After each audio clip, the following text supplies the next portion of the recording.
Hello everyone, welcome back to the Fun Candy, and today I will tell you how you can swipe back or go back on iPhone 16 Pro Max. As if you are new to iPhone or switching from an Android, you see there's a home button in all other phones.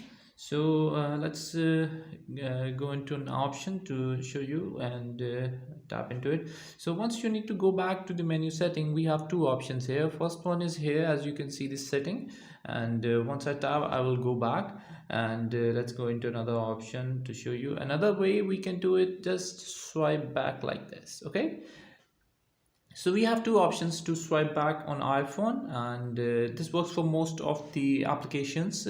And you need to use to for this a bit time. It will take a bit time, but you will get, once you will get used to of it, it will be easy for you to switching between different applications. Okay, this works for the Safari as well as I am doing. And if you have any other question, just let me know.